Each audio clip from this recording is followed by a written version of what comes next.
Pittsburgh, North Carolina at the Charlotte Motor Speedway. It's the Winn-Dixie 300 late model sportsman race in NASCAR. Brought to you by Jefferson Pilot Teleproductions. It's the Sportsman Garage, where even the drivers become mechanics. Last-minute preparations for this Winn-Dixie 300 late model sportsman race. Sportsman drivers going against some of the Grand National veterans this day. Bobby Allison, he was a winner here a year ago at Charlotte Motor Speedway in the Mellow Yellow 300. Allison dueling Darrell Waltrip, grinding sheet metal to the finish. It is the number 22 car of Bobby Allison, a winner. This race for the veterans as well as the newcomers. Guys like Brett Bodine, fourth fastest in qualifying for the Winn-Dixie 300. But they'll all be taking on the pole sitter, Tim Richmond in a Pontiac. Richmond says his strategy is very simple. Yeah, if things are just right, we'll say adios. Adios. Welcome to... It's a beautiful Carolina day in Charlotte, North Carolina at the mile-and-a-half Charlotte Motor Speedway. Hi, everyone. This is Paul Cameron. We've got the Winn-Dixie 300 late model sportsman race coming your way this afternoon. And with me today, our expert analyst is Steve Wade, the editor of Grand National Scene. Steve, unlike the Grand National teams, the races we see, the Fords dominating, today we've got a lot of Pontiacs in this field, a couple of Pontiacs on the front row. Paul, we've got Pontiacs, we've got Oldsmobiles, we've got Buicks, we've got Chevrolets, and we've got one solitary Ford belonging to Rodney Howard from Greenville, South Carolina, but it's way back in the field. So today we're going to see a GM-dominated race.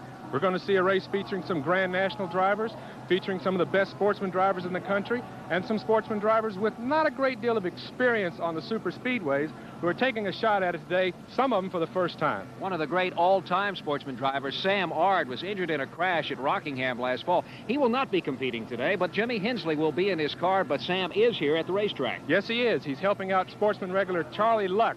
Charlie just moved from Richmond to Greensboro, North Carolina, and Sam will be there helping him out. It's a shame that Sam isn't in the race because he won the fall sportsman race here, but his long recovery period from his injuries has limited him to just one appearance in the sportsman ranks this year, that being at Asheboro, North Carolina, earlier this month.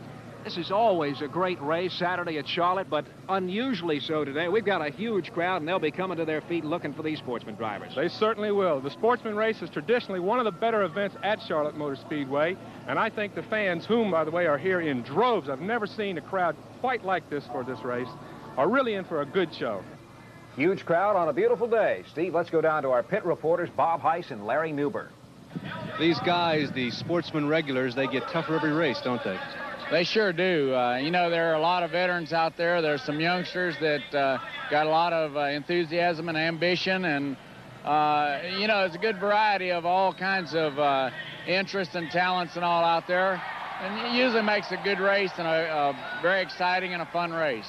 As a matter of fact, Bobby, historically, the way to be successful in the sportsman ranks is to stay out of trouble. How do you do that? Well, it's different every race. Sometimes... you know, they're just unavoidable trouble, you know, an engine failure, a cut-down tire, something like that. Sometimes it's a mistake by a driver, and it isn't always an inexperienced one that makes the mistake. So you just, I think you just got to keep watching. Joe Ruttman, how's that coffee machine running?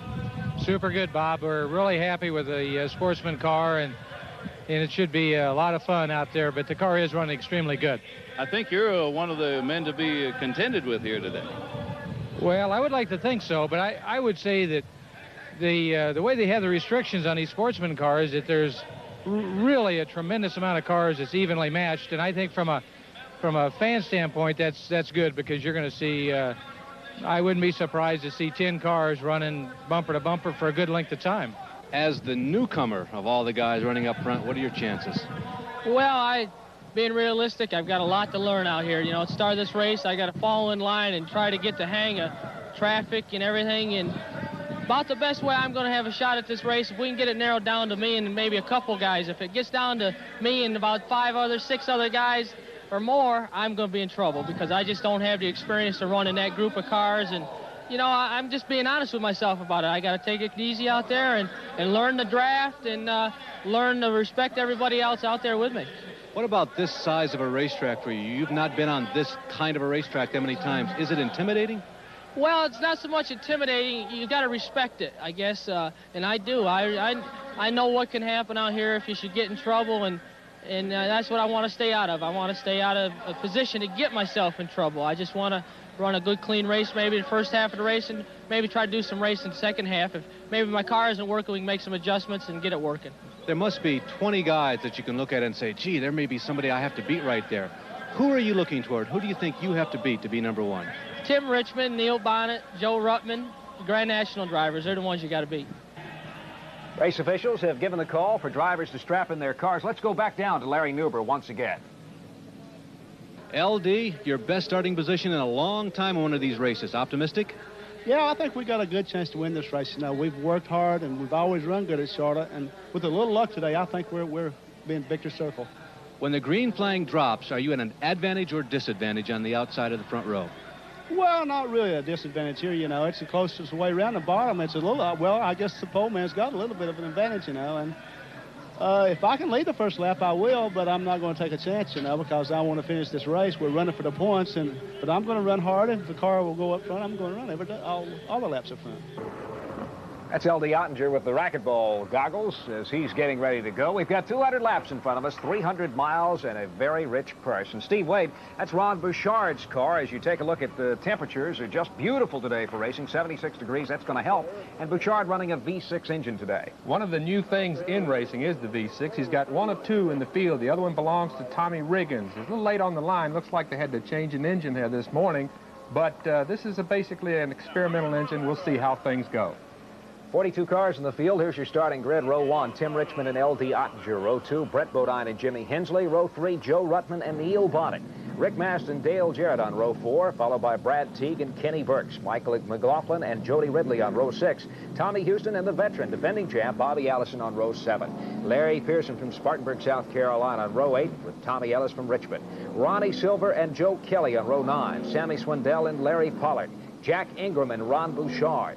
Morgan Shepherd and Rusty Wallace, Ken Bouchard and Eddie Falk, Mike Swaim and Charlie Luck, Bosco Lowe and Rick Wilson, Robert Ingram Jr. and Rodney Howard, John Linville and Merv Treichler, Tommy Riggins and Mike Potter, Joe Thurman, Jeff Berry, Mitch Clark, Jeff Hensley, Eddie Barrier and Dickie Boswell on the last row.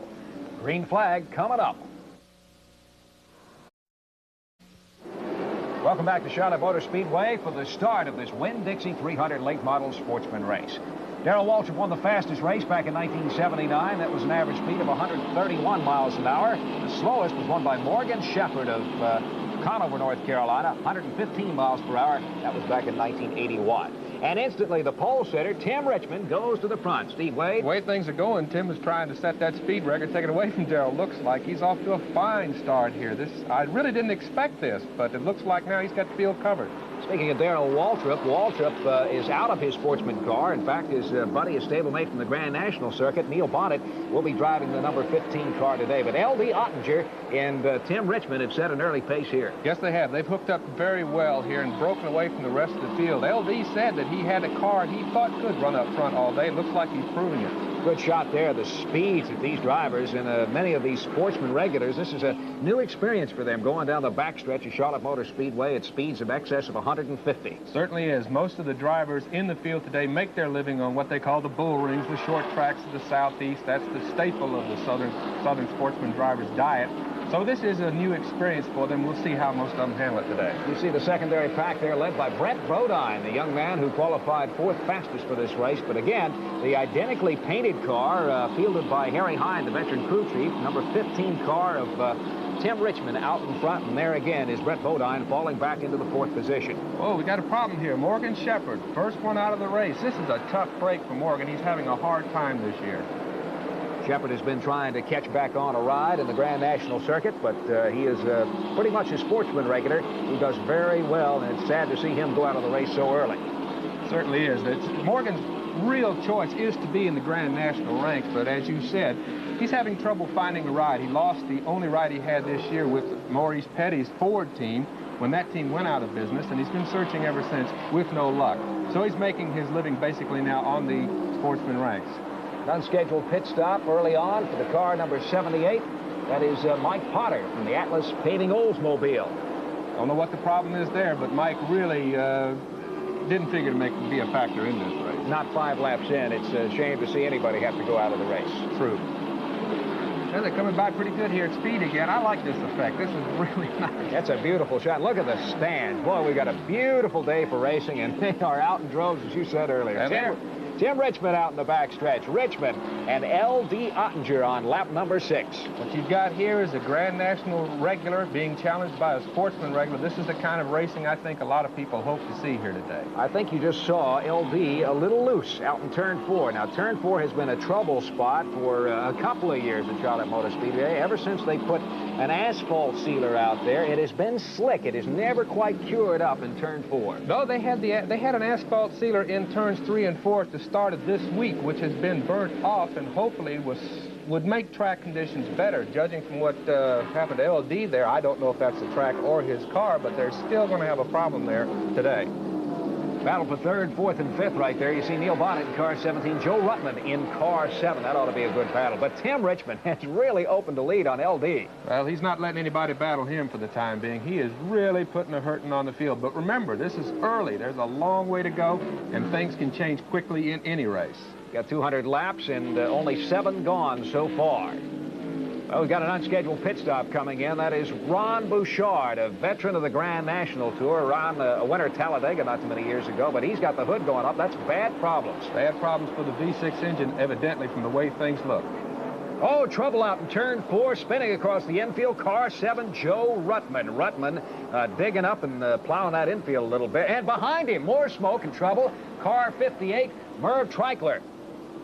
Both of them seem to have a problem in the same place. I'm kind of wondering if there's oil in the track over there or something. Perhaps Bouchard laid it down. It's entirely Well, possible. we got our first caution flag out for the day, and we've got more of the Winn-Dixie 300 coming your way after this.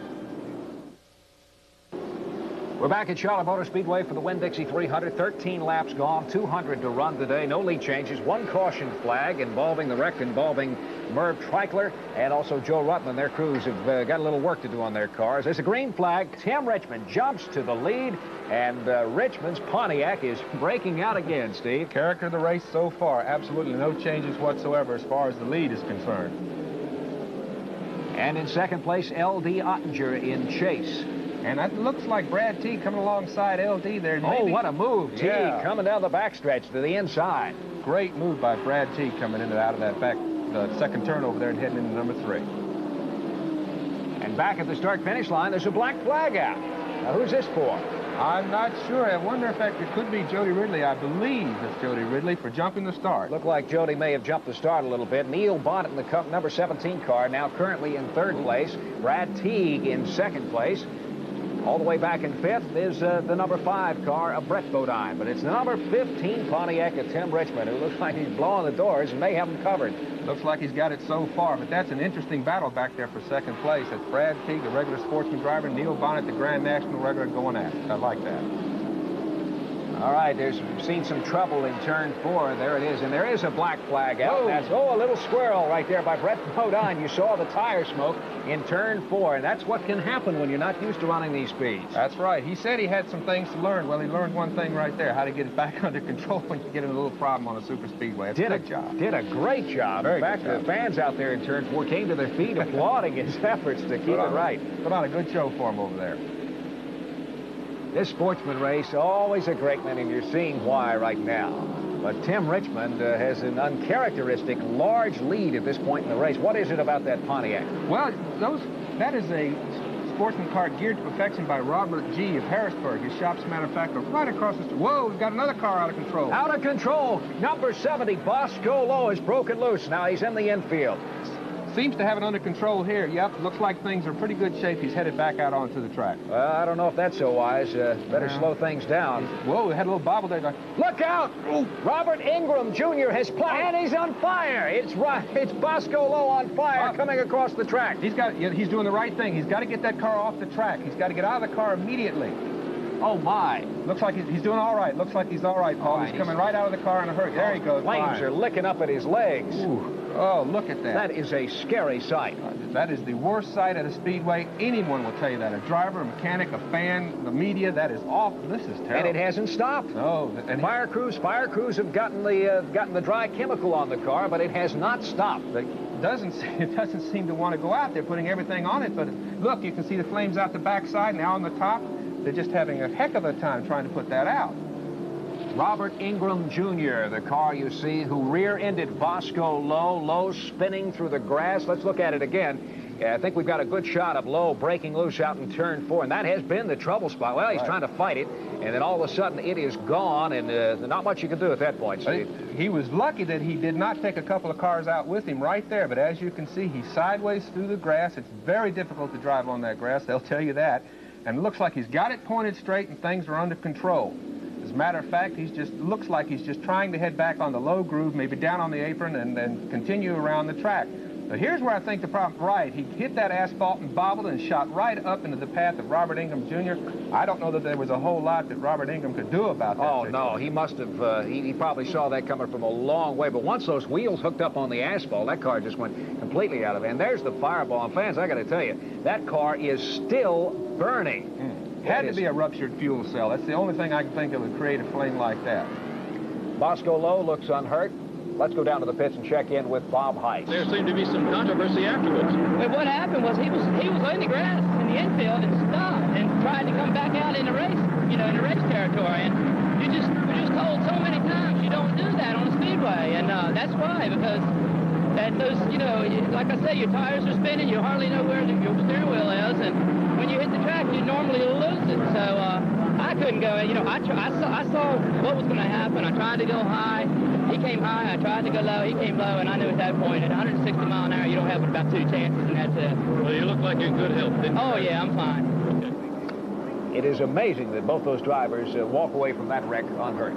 10-minute Richmond's the leader. The yellow flag is out for the second time today, and we've got more from the Winn-Dixie 300 coming your way after this. Winn-Dixie 300 still under caution. In fact, it's been under caution for 25 laps as work crews try to put out the fire and get the wreckage off the race course. How do these drivers get back in cars after major wrecks? We find out more from Bob Heiss. We'll get him out of shape. Spin-outs, crashes, multiple car wrecks, rollovers, and massive flips are a natural element of stock car racing. The end result means mangled, crumpled cars and occasionally injuries or even death to the drivers involved. 1983, Cale Yarborough attempts another 200-mile-per-hour qualifying lap at Daytona. The day of the Daytona wreck, I had to run the Busch Clash a couple hours later, so it's just something you have to block out of your mind. Don't think about it, and you got a job to do, and you have to do it. The most violent wrecks occur on the ultra-fast super speedways. Phil Parsons had a wild tumble on the Talladega track. It was pretty painful the times it came down. It's not too bad when it's up in the air flipping around, but when the car comes down, that's pretty painful. And each time it came down on the racetrack, it hurt pretty bad. So I was just hoping to get through it. And in '84, Ricky Rudd's car fell apart as it went through sickening flips at Daytona. The thing that helped me a lot probably in that wreck is that I blacked out the first time I crashed, first time I hit on the first flip. Didn't remember a whole lot of that violent flipping and spinning around in the air, so that probably helped me a little bit as far as not having to worry about getting back in the car again. But why do these and other drivers, often suffering pain, come right back and get under that steering wheel to face the same dangers again? And anybody that's been in this game has been in some bad crashes at one time or other. But it's just something you have to block out of your mind. You can't let it get to you. If you let it get to you, you might as well quit. So I just try not to ever think about it again and go on down the road. I think it probably has a lot to do with the money. I think that, now, really, all kidding aside, I really don't know. Like I say, I think it's just a part of growing up with it. And you have a lot of people that depend on you. And a lot of time you don't have the chance to really take time to heal all your wounds like you'd like to. And so you just sort of make out the best you can. And NASCAR stresses safety first. There's a lot of other forms of racing that speed comes first. And if anything, when you go through a couple of wrecks like I've been through, especially the one at Daytona, it really makes you appreciate the sport, NASCAR safety program, and the cars that we race. We're back to action for the Winn-Dixie 300, and looks like we'll have a green flag this time around. Paul Cameron, along with Steve Way, the editor of Grand National Scene magazine, bring you today's action. Tim Richmond on the pole, and we had 25 laps under yellow trying to get the wreckage off the racetrack. Of course, that was the car of Bosco Lowe that you saw at Fireball down there in turn 1. Another reason the extensive pit stop was because the crews had to refill the fire extinguishers. They used just about every bit they had putting out that fire. And Tim Richmond continues where he left off, circling the field, lapping some of the slower cars. It's Richmond and Brad Teague in second place. Neil Bonnet fighting for third. This is really a good run at this point in time for Brad Teague. He was second at the Sportsman race in Darlington, and he's never won a Super Speedway Sportsman race. It's good to see him challenging like this. We've got 6 cars out of the race so far, 4 with mechanical failure. 2, of course, you saw involved in that crash, Bosco Lowe and Robert Ingram Jr. 2 of those cars belong to Brad. We got the black flag out here, Paul. That's Joe Ruttman coming in the pits for consultation. Looked like Joe, who was down a lap after the spin, may have tried to jump the restart flag. That's exactly what he did. They bring him in for what they call consultation, hold him there, and he's back out at the end of the field. So the lap that he tried to make up is now lost again. Exactly. Tim Richmond back in the lead. Brad Teague second. Neil Bonnet running third. We've got a pit report from Bob Heiss. I got Chris Barrio, the crew chief with the number 7 Folgers coffee machine, and Joe Ruttman. Chris, what was the black flag for on that restart? We lost about 5 laps under the caution changing a bad fuel pump, and we thought we could go to the front on the inside of the lead cars like usual, like lap cars do, to try and get our laps back, but NASCAR said that the lapping on the racetrack hadn't started yet, so they black flagged us. In other words, put us back where we belong, I guess. How about the fuel pump situation? Is it okay now? It's cured. That was a brand new fuel pump on the car this morning, and I guess we just got a hold of a bad one. We put another one on, and it cured the problem.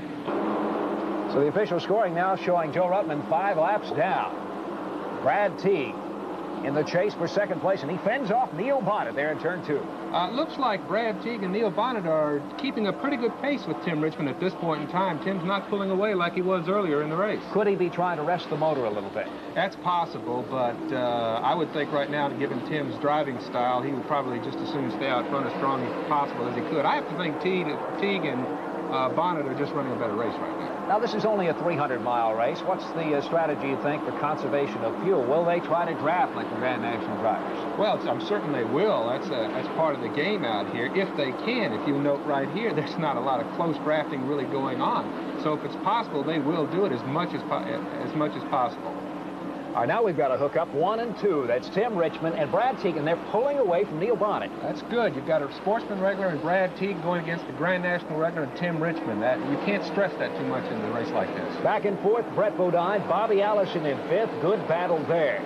But look ahead. Look at this. Brad Teague has pulled out and gone for the inside in turn 1 against Richmond. Richmond goes wide. That's the line where he wants to be. The inside of the turn is the shortest way around the track. Brad Teague has it right now. And what a battle. Wheel to wheel. Richmond seems to get a nose out in front. And I don't know if Bonnet's going to get in this or not. It's going to be interesting going into the 3rd turn. Let's see what happens here. All right, Bonnet trying to help Teague, and I think maybe the draft there has helped Teague with the slingshot out in turn 3. No question about it. Gave him a little edge he needed, and he's moved right ahead of Tim Richmond right now. We're coming up to the 47th lap complete, and Brad Teague has taken the lead. Tim Richmond in 2nd, Neil Bonnet in 3rd. And look at Teague fighting the wheel there against Richmond. Richmond's coming right back on the inside, and he's challenging for the lead one more time. But I tell you what, Tim is of the attitude that he's just not going to give up that lead he's had all day. But look at the motor in Teague's car on the backstretch. That's when he can do that on the outside. It shows good horsepower. Oh, look at Teague. My goodness, what a move there. I would have never expected that in that position that he was in. That shows some power. And the crowd, over 100,000, come to their feet. They really appreciate this kind of racing. That's what this sportsman racing is all about. Traditionally at Charlotte, it's been this way. All right, Brad Teague, 75 car. Now he's got Richmond. Richmond diving for the inside. Well, he's not quite close enough this time. Looks like Brad has got a little bit of edge. Well, now we've got the black flag out for Jody Ridley in Dale Earnhardt's car, number 8. Looks like, I don't know what the problem is here. They brought him in for a brief consultation, and they've sent him right back out onto the track. NASCAR now reports that Ridley is being held back a lap because he jumped the start, just like we saw Joe Ruttman do a few minutes ago, but it took him quite a while to come in for that consultation. Took his time about it. Back on the racetrack, Brad Teague showing some muscle in his Pontiac. Tim Richmond 2nd, Neil Bonnet in 3rd. Rick Mast is in 4th place. He's another sportsman regular, and he's doing a fine job. I don't believe I've seen Rick perform quite this well on a super speedway. Good job for him. And Brad Teague keeps it on the high groove coming out of turn 2 and into the back chute. There's a shot looking down the backstretch, and Richmond trailing Brad Teague. But behind, look at the ground that L.D. Ottinger is seeming to make up. He is chasing down right now the number 03 car of Mike McLaughlin. LD was in the back of the pack after that caution flag. He's trying to make his way back up to the front. And remember, we talked earlier about the horsepower he had. It looks like he's showing it right here. A year ago, L.D. Ottinger came to this track and won the pole for the race. And right now, again, he's making up distance. You can see him snugly on the tail of McLaughlin. It won't be long, I don't think, before he's around him and back up there challenging for the lead. Well, maybe I'm wrong. Looks like McLaughlin's pulling ahead a little bit here, but I don't see this lasting very long. I think that LD is going to have the edge. That line through the back straight, you can see him go high. And now here comes the move right here by LD. He shoots to the inside, going to turn 3. Can he hold it in 3? Well, I would think so if he gets clear. Yes, he's clear right now before he goes into the 4th turn. That's basically what you want. Get by the man in 3, be ahead of him in 4. Hey, there's Sam Ard, the veteran sportsman driver we talked about. He was injured in Rockingham. Today he is helping out the Charlie Luck team. Charlie Luck's team, as I said earlier, had moved to Greensboro and is looking for good things in sportsman racing. They're going to get some good help out of Sam Ard, I have no doubt. Brad Teague and Tim Richmond passing Jody Ridley, and look at the shoot in turn 3 as Brad Teague has really got some muscle out there, and it seems to also have the handle. But whoops, a little bobble there in turn 4. That'll cost him. Tim's right on his bumper right now. I'm kind of wondering if that didn't affect Brad's handling a little bit. Yep. Richmond going low, diving low, turn 1. Richmond side by side with Teague, but Teague has got muscle again. Again on the outside. That's the second time we've seen him do that and pull ahead of Tim. That's kind of unusual, isn't it, Steve, on this track to stay high like that out of turn 2? I would think so. I've seen it in some races before, but it's not a normal occurrence. It shows the car can handle high and has the power high. All right, you've got Neil Bonnett in car 17 battling the number 44 car. Rick Bass from Rockbridge, Bath, Virginia. What a name for a town, huh? But Bonnett going against a sportsman driver. That's always a good hookup. That is. And Rick Bass, as I said earlier, is doing a fine job. He bought his first car several years ago, and he sold a cow. Meanwhile, back in the lead, Brad Teague holding off Richmond. And, you know, each time these drivers go around turn 1 where they saw that fiery crash of Bosco Law, they've got to think about that. I have no doubt they won't forget it, especially when they see just that tad of residue from the chemicals left on the track. It's a constant reminder. It'll be a reminder for a long time, the way that wall got singed out there, and you'll see it on this sweep. And the inside at turn 1 is just blackened the white spot of the Charlotte wall. Right there, you saw it. And there's the residue from the chemicals, if you noticed it, the white part at the bottom of the track. Still got Brad Teague leading Tim Richmond. A pair of Pontiacs out there, and right now Richmond looks content to just run in 2nd place. Yeah, I don't think he's going to tax himself at this point in time, and he's going to let Brad go out there and run his tires a little bit harder this time around. Brad Teague passing slower traffic. Oh, a little sideways in turn 4, and you see the tire smoke again. That's the second time we've seen that in a very short period of time. I have to wonder if there's something there in the track itself or something with the handling of Brad's car that's causing that. Bobby Allison chasing Brett Bodine. Allison, a veteran of the NASCAR Tour. Also, he likes the short tracks. Here's Bob Heiss. It was 30 years ago, 1955, when Bobby Allison began his racing career in the Miami area at Hialeah Racetrack. He was a senior in high school. And the cars were so very stock that I drove my school car out to the track, took the headlights out, took the muffler off, and raced it, and drove it back home. The only safety requirement that we had at all, besides a seat belt, was to strap the left door shut. And so I would simply use my belt off my trousers to go around the doorpost and roll the windows down, took the muffler off, took the headlights out, and raced away. But I can remember I turned that thing over the first time and was hanging there upside down by the seat belt, wondering what I'd do next. And of course, when I released the seat belt, I fell right on my head. Since then, and many, many races later, Bobby has achieved so much success on the tracks that his lifestyle is financially comfortable. Enough so that besides his home in Hueytown, Alabama, Bobby and his wife, Judy, have purchased a first-turn condominium overlooking the Charlotte Motor Speedway. When they announced they were building these condominiums here, it excited me because this is the complete other end of our picture, I think. You know, this is top of the line at the arena. And when they announced it, I said, I'll take one.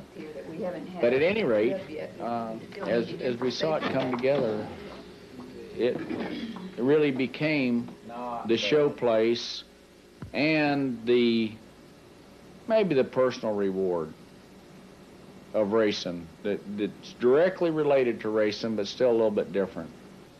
Bobby's lifestyle also includes an avid interest in aviation. He owns and flies a Piper Aerostar, and it's a good thing he does, because that's how he's able to maintain his distinction as the busiest driver in the world, keeping a hectic weekly schedule of short track races, as well as his obligations to the Grand National Circuit. Over the years, I used the short track racing to pay my bills. You know, I went to a Hickory or a Columbia, South Carolina, or some short track, Birmingham or Montgomery or wherever, to make enough money on a Friday and Saturday night to pay my bills at a track like Charlotte or Darlington or Rockingham or wherever on a Sunday. But then I'm in the situation, too, where I'm sitting there at my desk or I'm working there in the shop and the phone rings, and it's someone who 10 years ago or 15 years ago helped me pay my expenses and say, Bobby, we need you to come help us promote our event.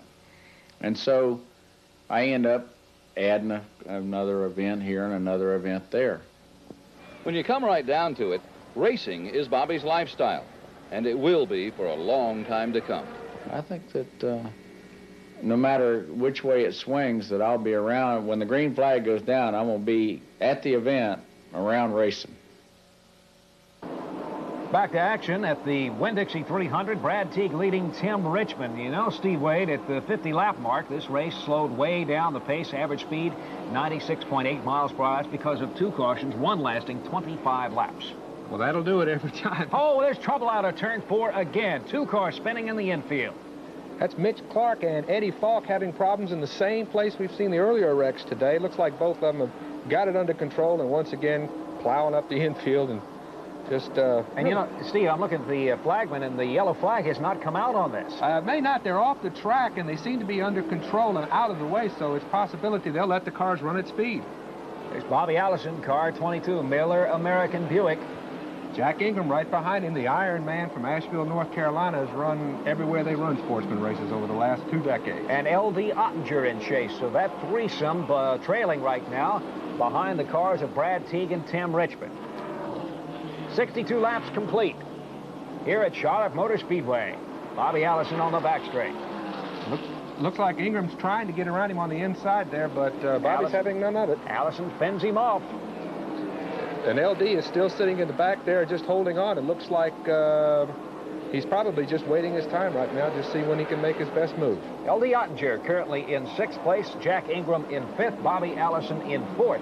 Brett Bodine in 3rd place. And you see the lead cars, Brad Teague and Tim Richmond. So Richmond and Bodine are nose to tail with each other. A little bit of a distance on the track, but you'll see the same colors on both cars as they are being sponsored in this race by Levi Garrett.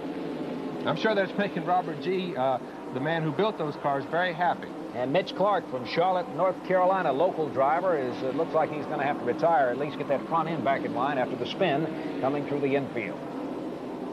Richmond and Teague. Richmond trying to gun down Teague right now. And there's a move. He looks inside. And then he went on the outside also, but looks like he's content now just to fall back there and let Brad lead a little bit more.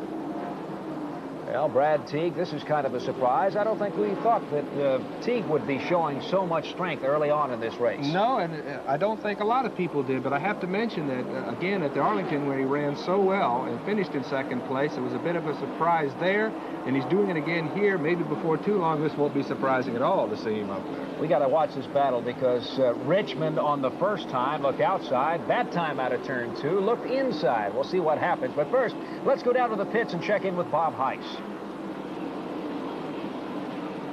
Charlie Presley, his crew chief, is here with me. Charlie, Brad's running awfully good. Can you keep him up in front all day? Well, that's the way we got it planned. You worked up to the front very quickly. Was that the strategy, too, that you feel like you had the strength and the power? We felt like we had the strength and power to go to the front. We was just going to pick our time and get there slowly, but, you know, the rest of the guys missed it, and we was on, so we decided to take advantage of it while we could. Everything running smooth right now. Right. Good. Thank you.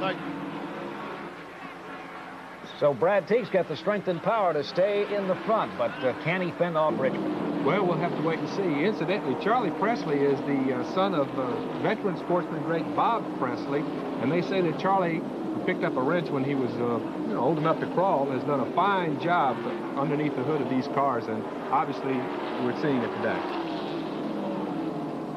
Charlotte Motor Speedway, 1.5-mile tri-oval here. A real experience for some of the non-experienced drivers from the Sportsman Tour. That's Brett Bodine and Bobby Allison gunning him down. Well, it's got to be an experience for him. You're just talking about a real experience for some of them. Here's Brett Bodine on a super speedway leading Bobby Allison. Quite a thrill for the young man, I would think. And Brett takes quite a low line coming out of turn 4. We saw him earlier break loose there, but that time he's got the handle. He sure does, and he's doing a fine job at this particular point in time. Jack Ingram behind Allison in the green car, number 11. Allison in car number 22, and Brett Bodine. That's leading the pack for 3rd, 4th, and 5th places. Brett Bodine has already won a sportsman race this year up in Martinsville when he drove his brother Jeff's car in the race up there. Jeff had to be at Bristol for a Grand National race and turned the wheel over to Brett, and he won it. That's storybook stuff, but that's exactly the way it happened. Well, that's the way a lot of these drivers get their starts. Somebody needs a driver at the last minute, and they come through and show them stuff, and the crowd gets behind them. And look at Richmond. Richmond coming up on the bumper. Oh, my! Turn 4. Big trouble this time. We've got 4 cars. 6 cars out of control. It's spinning. Look, Charlie Luck's car. Oh. Charlie gets almost T-boned in the quarter panel, but my goodness, can the traffic get around this? It looks like it can. That's Joe Kelly up against the wall right there, and there's Sammy Swindell and Charlie Luck. Charlie took a terrible whack right there. He had the car sideways when he hit Sammy, obviously trying to slow down the impact. And the leaders are heading to the pits. Brad Teague streaming in around the wreckage as Tim Richmond follows quickly. Let's keep a watch and see exactly how quick these pit stops are. Okay, they're going to work on the right side of the car right here. Now, they're not going to be very quick. There is only 1 air wrench allowed on super speedway sportsman racing. That's to cut down on the cost of using so many tires. Sportsman racing was in danger of becoming prohibitively expensive. So this was one of the rules that was instigated. Right side rubber on the Bobby Allison machine, right side on Tim Richmond's, right side on Brad Teague. And look, Richmond is beating Teague out of the pits. And that'll put him in the advantage when the green flag comes out again. Okay, Tim Richmond gets a quicker stops, quicker service than Brad Teague's, and maybe the Grand National experience of Harry Hyde's crew chief, that crew in the pits has helped out. Exactly. That's one thing that should not be overlooked, that the Grand National crews do have that experience. Well, we've got more to come from Charlotte Motor Speedway. The Winn-Dixie 300 coming your way after these messages. Complete. We're still under yellow, the 3rd caution of the day, and let's take a look at the wreck we just saw. Okay, I think the wreck starts here when Joe Kelly and Sammy Swindell get together up there in the 4th turn. That's right. And you can see right here, they literally block the track. And there's very, very little space for anybody to get by, and Charlie Luck throws it into a slide to lessen the impact of that car. He sees it coming. There's no way he can avoid it. And that's exactly how they spread it out right there. And he really got T-boned in the quarter panel, no fault of his own. So Sammy Swindell, Rick Mast, Jeff Hensley, and Eddie Falk all involved in that crash. As you see, the race speed has been slowed to 106 miles an hour. We have now 80 laps complete of the 200 scheduled to run in this Winn-Dixie 300 race. And Larry Newber has a report for us. You know, both of the incidents that we have seen that have caused caution flags have begun in turn number 4, right down there. Well, they did some resurfacing of the racetrack, laying down some sealer. And as late as last night, they were actually burning off that sealer because the drivers were complaining it was too slippery. Well, some of the drivers are saying today that about in that area of the racetrack, it's slick again. So that's something to watch for during the rest of this race. Slick out in turn 4, and Sammy Swindell has been retired. He's the 12th retiree of this race. Tim Richmond in the lead with the yellow flag out. Richmond got that quick pit service. He's leading Rick Mast and Neil Bonnet. Larry Newber has more from the pits. Well, this is one of the guys working for Neil Bonnet today. What'd you say your name was? My name is Junior Waltrip.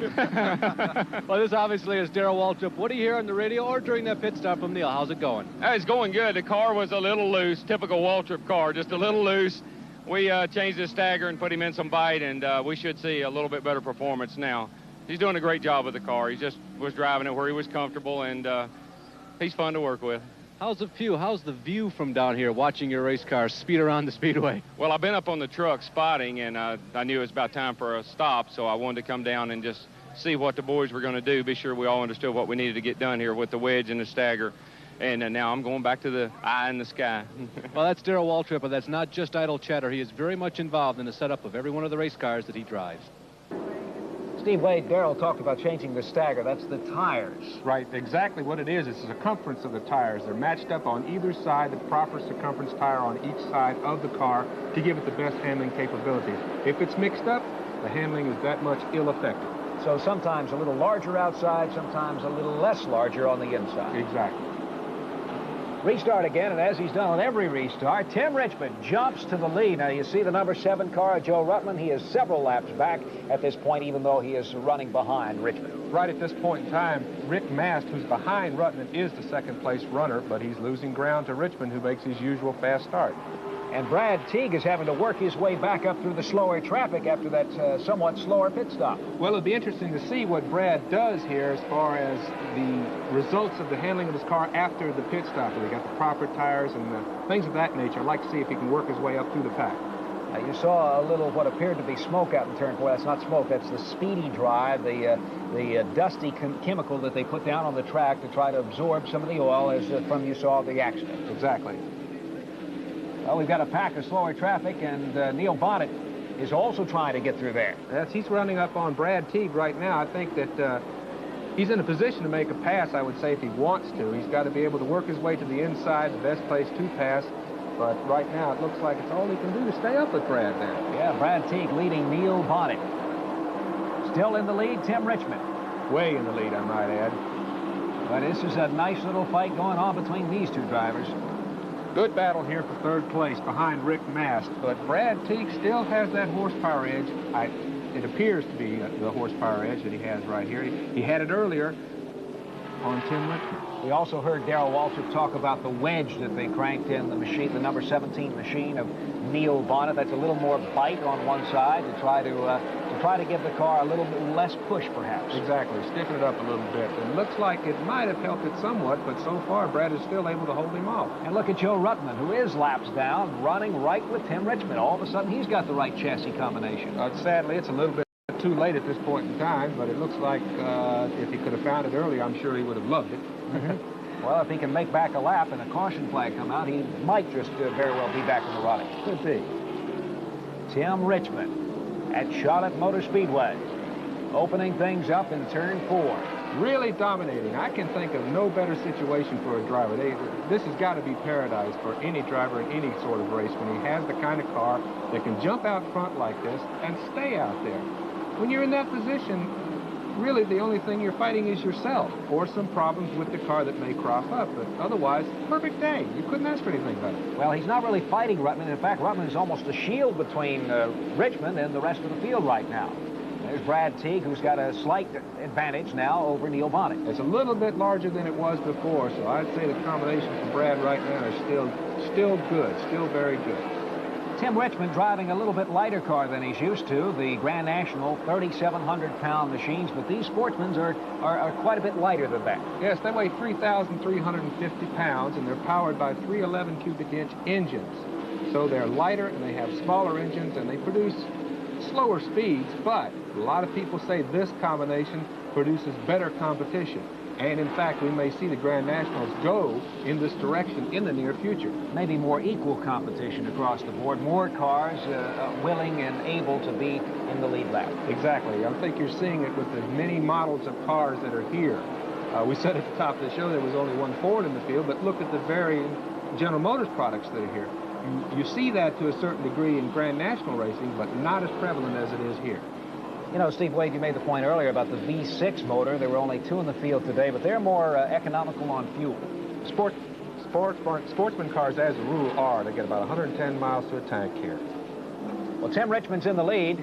Let's check in with his crew chief, Harry Hyde, and here's Bob Heiss. I'm in the pit of the leader currently, and that is Tim Richmond in car number 15. Harry Hyde is crew chief. Harry, he seems to be running awfully smooth right now. We're looking real good right now, and we're particularly interested in holding it for 10 more laps, getting that $3,000 for leading out 100 laps. That's going to be important to Robert G., and I'm going to try to coach him in there if I can. You dropped back behind Brad Teague there for a little while. There wasn't any problem, was there? No, the car was getting pretty loose, and after we made that pit stop, we tightened him up a little bit, and he seems to be doing real good now. Okay, Harry, thanks a lot. Okay. So the leader at the halfway point, the 100-lap mark, will get a bonus of $3,000. And Tim Richmond, will he need the coaching to get into first place? Absolutely not. I'm sure he's aware of it and keep his right foot planted right where it is. You don't need to tell him that. Well, we're looking at the identically prepared number 5 machine, the Pontiac of Brett Bodine, who is fending off L.D. Ottinger. No room to get around. No, and he's in some fast company. That's Jack Ingram right there in front of him. He's got Ingram in front and Ottinger in back, and young Mr. Bodine has found himself in some experienced company. Well, if he keeps a sharp eye on the line that Jack Ingram drives, he'll know his way around this 1.5-mile tri-oval. I'm sure that's crossed his mind. We've got Neil Bonnet fighting right now with Brad Teague. They are currently running for 3rd and 4th place. Joe Ruttman is there, but Ruttman, as we said, is several laps back. Teague has come on through the pack since the caution flag to earn this position, so it looks like he's got his form back. Look at that pack right there. You've got a good, solid, tight pack of cars right there. Unfortunately, they're all running for 3rd place at this point in time. Jack Ingram currently shown in the number 5 position. He's in the green number 11 car. Ingram, Brett Bodine, and behind Bodine, there's L.D. Ottinger. So quite a pack, but they are so far behind Tim Richmond, the leader at this point. That's the character of the race so far. It's been that way for the majority of this event, and if it were just a little bit tighter for 1st and 2nd place, I'm sure we'd have a terrific show, and it could be that way. Remember, we've got over halfway to go. Steve, we're coming up on that halfway point. Tim Richmond, what a lead he has. Now, you see Eddie Falk trailing, but Richmond just going through lap traffic, and Richmond wants that money. And he is gone from the rest of the field at this particular point in time. Tim Richmond leading Rick Mast. Mast in 2nd place. In 3rd right now is Brad Teague.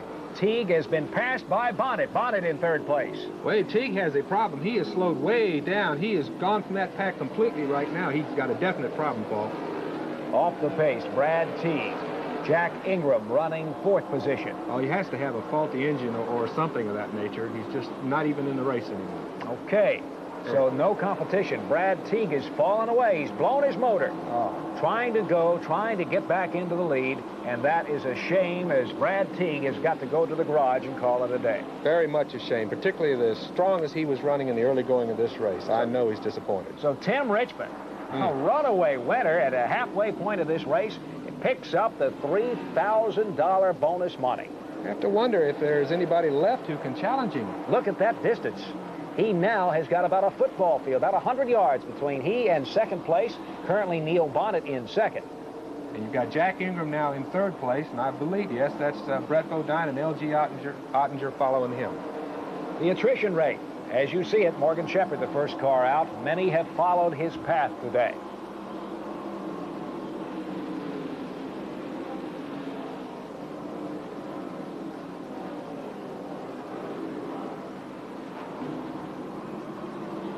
Half our race is gone, 100 laps. We've had 3 lead changes, 3 caution flags, and the race has been slowed to 113-mile-an-hour average. And so far, it's been Tim Richmond and a cast of thousands, Paul. Yeah, Tim Richmond, and drop your voice, because it's been Tim Richmond, the dominant machine, as Brad Teague has given him some chase, but Teague is on the sidelines now with motor problems. And look, it's L.D. Ottinger now chasing Jeff Bodine, Bodine chasing Jack Ingram. L.D. has come up through the field, and now he's got the inside line right there. It looks like he's going to be able to get around Brett. Whoa. Oh, very close.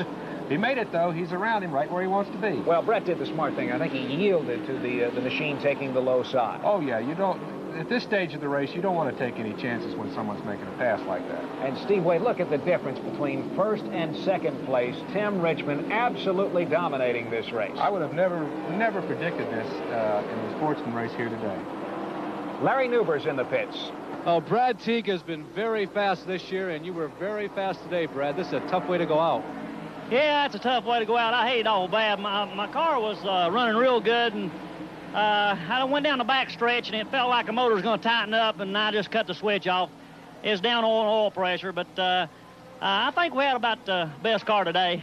Yeah, Brad, you know, it might have looked like you had him covered. You kind of feel that way, eh? Yeah, I'm pretty sure we had them covered. I tried to get around Richmond there for the halfway mark, and I had a slick spot up in the third and fourth turn. It paid $3,000 extra there in halfway mark, but I couldn't run him down. I was trying it, but I couldn't. The $3,000 extra is a lot of money to the Sportsman drivers. That'll keep them going for quite a while. A big bonus for the Sportsman drivers. It's always nice to see Charlotte Motor Speedway. Each year, they come up with some plan to help out the less fortunate drivers, the guys who need the extra cash. They adopted that policy when it became obvious over the years that Grand National drivers were absolutely dominating the Sportsman events. So the key was give the Sportsman drivers something in the form of a reward to do well, to run hard, to spend some money, and try to take the lead and be as competitive as possible. It's worked so far. And there's Bobby Allison in car 22. He is trailing the car 32 car of Dale Jarrett from Hickory, North Carolina. Jarrett, the son of former Grand National champion Ned Jarrett. And is coming into his own in sportsman racing right now. This is, I would say, from what I've been able to judge, is probably one of his better overall years, and he's very high up there in the point standings. He could have an excellent season by the time it's over. Of course, there's a couple of Jarrett boys racing these days. That's right. Glenn has tried his hand in sportsman racing. He was racing a Ford, the number 24 car, for a long, long time. He's not doing it right now at this particular point, but he has had his turns in sportsman racing just like Dale has. Well, I saw Glenn earlier today. He told me this is the first race he's missed at Charlotte in 7 years. 7 years. I wasn't aware of that. I'm sure he would like to be out there. Bobby Allison giving chase to Dale Jarrett. And that's all he's doing right now is chasing. And Tim Richmond has got quite a lead. But we've got a couple of experienced sportsman drivers. That's Jack Ingram and L.D. Ottinger. Right there, you're talking about a combined 5 national championships between those two gentlemen who've been around since Ben-Hur, I guess. It's a wealth of experience right there. Since Marconi Central Spark. L.D. Ottinger chasing. And look, L.D. going low against Ingram. This is quite a race. He's got the line he wants, low to the inside. If he's got the power, we see that he might be able to get by him in the third turn because he can drive it in there. Yep, oh, my. He's got the handling in turn 3 to stay low and stick to that racetrack. That's exactly what you want. If you can do that lap after lap, like Mr. Richmond is showing us right now, you'll have no problem. L.D. Ottinger making up a tremendous amount of ground. He certainly is. He's putting on a pretty good chase, and he's right on the verge of catching Mr. Bonnet, who just went out of your picture there. That's got to be the chassis and tire combination. He's got to have the handling out there in the turns. They talk about combination so much in racing, it sounds like a silly term, but in fact, that's what it is. It is the combination of the engine power and of the chassis, of the handling characteristics of the car. You have both of them right and clicking, you're going to be very, very strong. If one is a little bit off, you're going to have that much of a problem. And if the other guy is better than you, he'll show it quickly. I think LD's got the strongest car on the racetrack right now. He is right up on the tail of Joe Ruttman, goes outside, and is chasing Neil Bonnet. Meanwhile, Tim Richmond is passing the number 18 car of Jeff Berry from Kingsport, Tennessee. And he did just what LD did a little while ago. You saw that line to the inside, dives it deep. There it is on the low portion of the track in the third and fourth turns. He'll come out right up against that wall going into the front dog leg right there. Right there's the line, and come straight on through low in the middle of the straightaway. And try to cut across that corner. Meanwhile, Neil Bonnet has got company behind him. It's LD closing the gap. You may be right. He may have the strongest car on the track right now. Well, Joe Ruttman is coming into the pits for another unscheduled pit under the green. We've got more coming your way from the Winn-Dixie 300 in Charlotte after this. Motor Speedway for the Winn-Dixie 300. Tim Richmond leading Neil Bonnet and L.D. Ottinger. Jack Ingram in 4th and Brett Bodine in 5th position. Here comes L.D. around Neil Bonnet now to take over that second place. And L.D. Ottinger has grabbed second place trying to gun down Tim Richmond. He has gone ahead of the veteran Neil Bonnet. He's got a ways to go here, but he's got himself in a position he wants to be in, which is in a position to run down Tim Richmond if he can. Not an easy chore, as Richmond has dominated most of this race. No, I don't know that at this pace, unless we get some sort of a break after the oncoming pit stops, that LD will have any chance at all. And LD is holding his line. Oh, there is trouble in turn 2. Joe Ruttman, who has had, he's had a spin early on. Looks like maybe his motor may have gone this time. Okay, now this is the kind of thing LD was looking for. This will put him right up behind Tim Richmond, if in fact he does pit. We'll see what happens here. Well, we've got the leaders slowing down and heading for the pits. The yellow flag is out at Charlotte Motor Speedway. That's right, they're coming in. And there's your leader, car 15, Tim Richmond of Pontiac, heading for the pits. Let's see exactly what his crew has decided he'll get. Probably outside rubber, wouldn't you I would expect? say so, yes, sir. That's probably the usual procedure. All right, you see the clock on this pit stop. Richmond and Brett Bodine just behind him. You see the nose of that car. Brett out He's of getting position some a little attention. bit. A little out of position. Right. Bobby Allison just came through your screen going to the pits.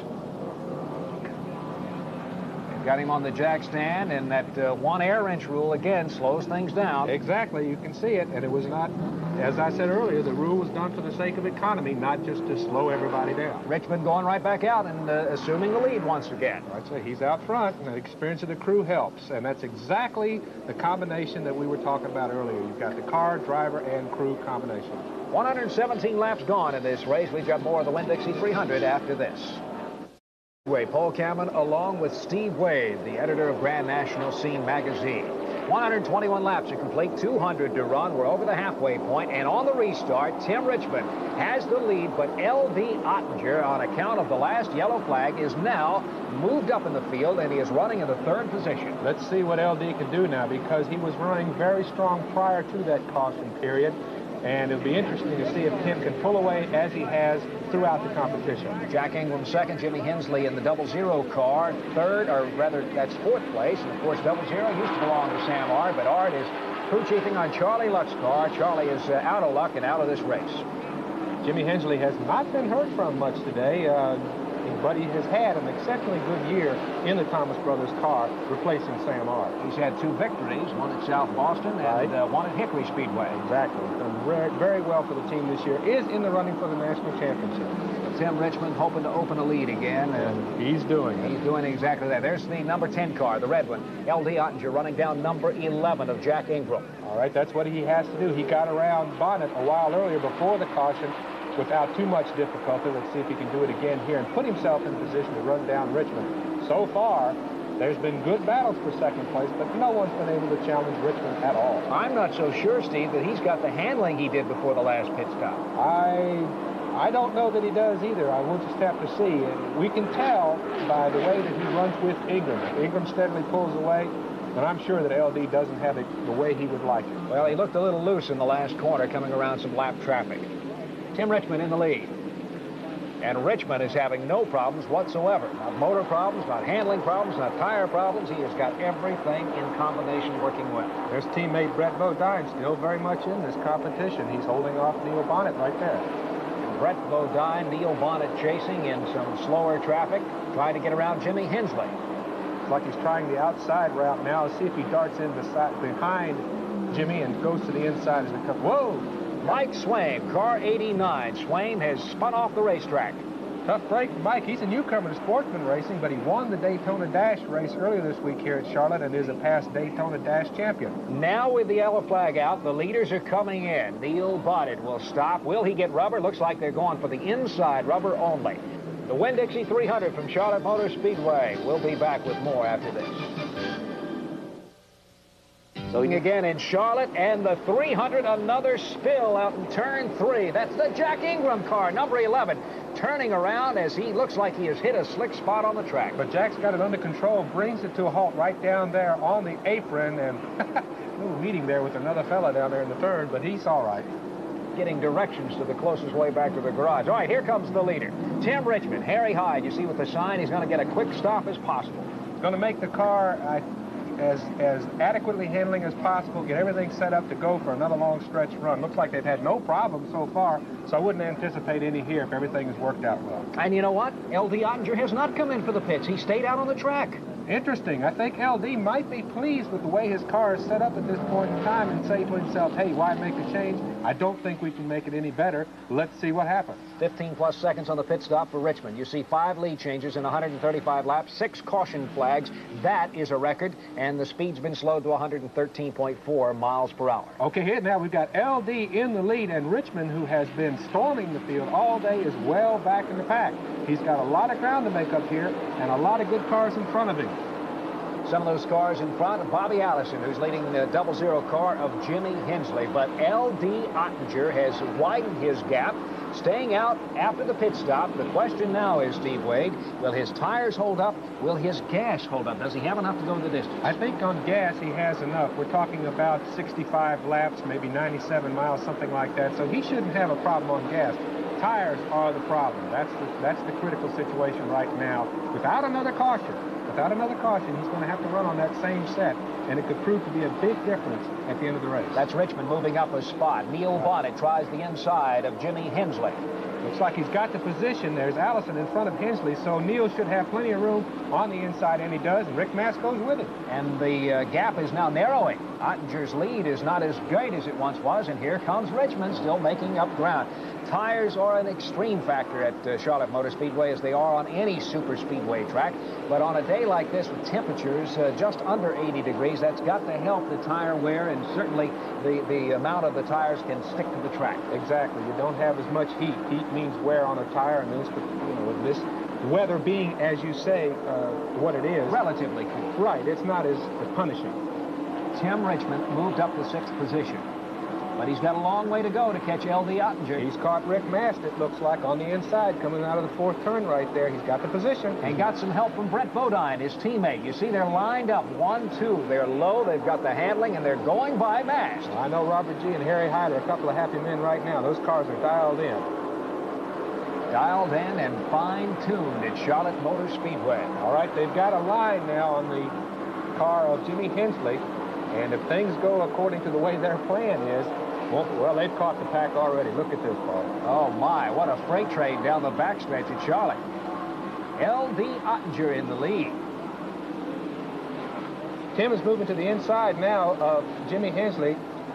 Coming out of that 4th turn to the outside. Neil Bonnet chasing Bobby Allison. Neil Bonnet goes to the inside of Allison. There's Richmond. Richmond wants the same thing. Is there room? No, not that time. Not that time at all. That allowed Allison to pad his lead up front a little bit.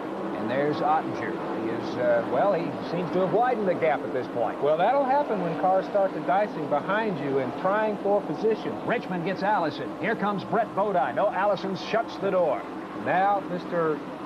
Richmond is now in, what, 3rd place? Am I correct? 3rd place. He's gone from 6th to 3rd in a wink of an eye. How about that? Just a matter of 2 laps. All right, Richmond. Brett Bodine goes outside of Bobby Allison. Outside coming through there. I would not have expected that, but it looks like Richmond does have the handle. I would say that unless Mr. Ottinger gets a badly needed caution for a pit stop, he's going to be in a bit of a problem here. And Richmond definitely has the fastest car on the track right now. Richmond is right behind on the bumper of Neil Bonnet. Now, Neil has been having some handling problems. You saw that pit stop where he changed left side rubber. That's not normal. That's not routine on pit stops here. Evidently, they're just trying to make the stagger correct, make all facets of the car handle well in this last stretch run here. Neil Bonnet, and Tim Richmond has passed Neil Bonnet. He's got him, and he's pulling away from him. And look, Brett Bodine on the outside again. Teammates helping each other out. That draft, 2 cars running faster than one by itself. 2 of them together looks like they have a bead on L.D. Ottinger right now. It shouldn't be too much longer. There goes Bonnet. Tim Richmond's disposed of 5 positions. He's now running 2nd to L.D. Ottinger. Richmond got the new tires, the fresh rubber in the pit stop, and they certainly have paid off. Brett Bodine running in 3rd. We're coming up on lap 150. 3/4 of this race gone. 50 more laps to go. Our leader is L.D. Ottinger, followed closely by Tim Richmond and Brett Bodine. We've got more of the Winn-Dixie 300 coming your way after this. So far in this Winn-Dixie 300 sportsman race, we have seen a dominating car in Tim Richmond, but L.D. Ottinger has stayed out under a pit stop condition, stayed out, and there goes Richmond trying to dice behind Ottinger. What a race we've got now. And it looks like that Tim has the position he wants very easily, I might add. He gets around him in the 1st turn. And here comes Neil Bonnet. Will Bonnet try to pass? I would certainly think so. The ideal thing to do is to be out ahead and in a position to challenge for the lead, and if you can do it, do it. And on Bonnet's bumper is Brett Bodine. Having a good day today for starting that car. Very good day. There goes Neil. Neil has taken over. Has surpassed L.D. Ottinger for 2nd place. Richmond has got 1st, and he's holding on tight. All right, now what you've got is a pair of Grand National regulars, 1 and 2 on the field, both of whom have had tire changes on the last pit stop. Worth pointing out again that Neil had him on the left side, so maybe that'll help him in the handling characteristics as the race winds down. We're down with 45 laps to go. in this Winn-Dixie 300 from Charlotte Motor Speedway. Judging from the way things are looking right now, Tim is pulling away. And he's got some fans, as we can tell, over 100,000 here today watching this sportsman race. A record crowd as Tim Richmond has now widened his lead over Neil Bonnet. L.D. Ottinger, third place. Brett Bodine in fourth, and Brett looks like he wants up Ottinger. Going to make the move into third turn. If he can charge deep into that turn, he'll have it. Now the nerves of steel in turn 3. Can he hold it? No, he's not going to be able to do it. He got a slower car there. That's the Ford of Rodney Howard, and it's going to cut him off there. Oh, look at, oh my, L.D. Ottinger just about lost it on the outside. That has to be the tires wearing down on him. Well, as we said, L.D. Ottinger's tires, he stayed out on the track, gambling that those tires would be good for the last 65 laps, and apparently they're starting to go away. That seems to be the case. Right now, you've got two Grand National drivers up there, 1-2. Points out experience, that has to be a factor in this race, and it's showing at this particular time. Well, experience is one thing, Steve, but certainly the mechanics under the hoods, the handling characteristics of both those cars, perhaps the experience of the pit crews of dialing in the cars for this track, that may be what we're seeing right now. I certainly think so. Experience as a whole is the key here. We've got the finish ahead on the Winn-Dixie 300 coming your way in just a few minutes. This Winn-Dixie 300 sportsman race winding down to the last few laps. Tim Richmond has got a commanding lead. His teammate, Brett Bodine, in car 5 with the yellow nose in second place, but Neil Bonnet is coming up in a hurry. Well, unless things change in a hurry with Mr. Richmond, this is the race right here for second, third place. Looks like Bonnet is trying to make up ground here and try to go to the inside, but... L.D. Ottinger got a little loose in fourth. Those tires are wearing bad on No LD. question, and L.D. is trying to keep it down and keep in contention, but you got to drive your heart out to keep it on the racetrack when the tires are going. With his tires being the way they are, I doubt that he can stay up there with Bodine and Bonnet. Brett Bodine leading Neil Bonnet. Bonnet wanting second place. The Grand National experience, as we talked about a moment ago, maybe coming to the surface. Well, wouldn't car owner Rick Hendrick love to see a 1-2 finish here? I know Rick Hendrick and Harry Hyde as well. Both would love to see the yellow paint in victory lane 1-2 sweep. They're in a good position to get it here. If Mr. Bodine can hold off Mr. Bonnet for the remainder of the race, we'll have to wait and see. And L.D. Ottinger continues to run in the fourth position. L.D. had some muscle, was leading Tim Richmond, but again, the tire, and there, Neil Bonnet sticks his nose to the inside. Not quite enough. This is a terrific race for Brett Bodine, just really showing a lot of talent and a lot of learning ability. I think that in the future, we're going to see a lot from this young man. And Steve, I don't think it matters if he wins or loses this race. The experience gained is going to be just invaluable for him. We're going to see him later on the Sportsman and perhaps in Grand National. I know that Harry Hyde maybe has some plans for young Bodine to run in the Grand National races in the later races. He's certainly proven his capability today. Meanwhile, Tim Richmond, your leader, your runaway leader, unless he has any mechanical failure, looks like it's going to be a Tim Richmond day. Unless he's hearing the gremlins in the car right about now, it's still doing pretty good for him. Neil Bonnet has passed Brett Bodine and is now trying to charge down L.D. Ottinger. Bonnet taking Ottinger, but Ottinger outside. Oh, they almost touch. Close racing right here. The two of them managed to get around Brett Bodine, and they're really fighting hard for second place. I would not have thought that Ottinger would have had this much left in his tires. Oh, what a race down the back chute. Not giving an inch, either one of them, as they go into the third turn. Now, Bonnet has the line. He has the inside. Let's see what he can do with it. Oh, Bonnet takes off. The handling there, you saw it going into turn 4, turn 3, and now into turn 4. But look at Ottinger. Ottinger coming right back to the inside. So it's Neil Bonnet leading L.D. Ottinger and Brett Bodine. That's your chase for second place because the lead car, Tim Richmond, is coming around to take the white flag lap. One more lap remaining, and it will be a Tim Richmond victory unless things break down, and they will not. Richmond goes across. Here he comes. Checkered flag. Tim Richmond the winner. Second place, Neil Bonnet. L.D. Ottinger third. Brett Bodine taking fourth place. So Tim Richmond, your winner in the Winn-Dixie 300, and Steve Wade, he had the muscle, he had the handling, he had the experience, an all-around good day for Timmy. No question about it. This is probably as perfect a day as a race driver could want. And Steve, it breaks a drought for Tim Richmond, who has been winless on the Grand National circuit this year. Yes, he has. He's been winless since last year's Northwestern Bank 400 in North Wilkesboro in a race of any kind. So I'm sure he's tickled to death to have a victory. You were right when you were talking about perfection and how everything went well for Tim today. He probably had the combination in every way possible. And when that happens, you see the kind of domination in a race that we saw today. An absolutely perfect day. I don't think Tim will have anything more to say other than that. When he said adios earlier in the race, he meant it. $20,700 first prize for Tim Richmond. Neil Bonnet takes home a little over $10,000, and L.D. Ottinger gets $11,700 for third. Rick Mast finishes in sixth, Larry Pearson seventh, Bobby Allison, Tommy Ellis, and Ken Bouchard your top 10. Today's presentation of the 1985 Winn-Dixie 300 has been brought to you by STP Corporation. On the world's racetracks, on the world's roads, depend on STP. By Coors. Stock up now on the cold, refreshing taste of Coors where you buy beer. Coors to you. By Skull Bandits. For tobacco pleasure without lighting up. It's the little pouch of tobacco pleasure. And by the Goodyear Tire and Rubber Company, makers of the high-performance radio, the Goodyear Eagle.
For Speedway, this is Paul Cameron. Thanks for joining us today.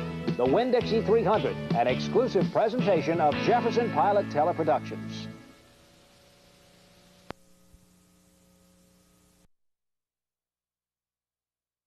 Connor Homes, America's leader in mobile homes. And by Cisco, the tough guys.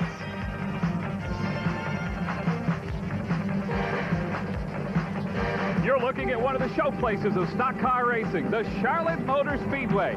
It is a scorching hot October day, and we expect a hot race on the racetrack today. This could be the most competitive Busch Grand National race of the season. Hello, everybody. I'm Mike Hogwood. Working along with me today will be Jerry Punch. And, Jerry, when we get down to these final races of the year, we're talking about national championship, the points race. It's still anybody's game. It really is, Mike. In fact, you know, the five-time national champion, Jack Ingram, seemed to have everything under control 3 weeks ago, and then tragedy struck. Ingram was placed on suspension. He was given a $5,000 fine by NASCAR for a driving incident up at Asheville Motor Speedway. He has missed 2 races. Now he is making his first start since the middle of September. He is now 85 points behind Larry Pearson and Brett Bodine, so it's anybody's race for the national title. Well, when you talk about super speedways, the Busch Grand National regulars haven't done all that well. Well, that's putting it mildly, Mike. You know, this year, all 7 super speedway races have been won by Winston Cup regulars. Earnhardt has won 3. Waltrip has won 2. Tim Richmond and Morgan Shepherd have won the other 2. So not since 1983, when Sam Ard won here at Charlotte, has a Busch Grand National regular won here at this speedway, and Ard has since retired. All right, working along with us today down on pit road will be Rich Brenner. And Rich is going to tell us now a little bit more about what's going to be under the hood of these cars today. There's a trend developing in stock car racing which would be very interesting to watch in today's race, and that is the move to the six-cylinder, the V6 engine. This is the direction U.S. automakers are headed, and if Detroit's going that way, well, you know that stock car racing is going to follow. Overall, 12 cars in our starting field today will have V6 engines, including pole sitter Dale Earnhardt and the fastest man in yesterday's final practice session, Tommy Houston, in car number 6. Six-cylinder cars are 100 pounds lighter than their eight-cylinder counterparts, 3,350 pounds for the 6s, 3,450 for the 8s. Now, as the race wears on and the racetrack gets hot and slick, the lighter cars should have the handling advantage. And remember that Charlotte is a handling racetrack. And also working with us down on pit road today will be Glenn Jarrett, a former driver on this circuit. And Glenn, I know some friends of yours stand to make a lot of extra money today. That's absolutely right, Mike. There is a $25,000 Born to Race challenge being paid to any Busch Grand National Series regular driver that can win today's race. Born to Race is a full-length feature film being made about Busch Grand National Racing, and a couple of months ago they posted a challenge to any driver that could win today's race that is a Busch Series regular. There are 6 drivers that are eligible for this $25,000 bonus. Those drivers are Brett Bodine, Larry Pearson, L.D. Ottinger, Jack Ingram, Tommy Houston, and my younger brother Dale Jarrett. Now, all these guys have to do is go out here and beat these Winston Cup regulars, come home first in today's race. They've earned themselves an extra $25,000. That bonus, coupled with the winner's purse, could well earn them over $60,000 for winning today's race. That's a pretty doggone good incentive for anybody to go out and run hard all day long, try to win this race. Should be very interesting to watch. You're exactly right, Glenn Jarrett, and I know those Grand National stars want to do well in the All-Pro Auto Parts 300 today. They want to look good in front of the Winston Cup drivers. They'd like to be on that circuit someday. As I mentioned just a moment ago, it is a scorching hot day here in Charlotte. 85 degrees, well above normal for this time of year. It's much hotter than that down on the racetrack. 57% humidity. The winds are light and variable. Not much wind down there, believe me. Sunny and hot, the forecast today. It's going to be a test on these machines, a test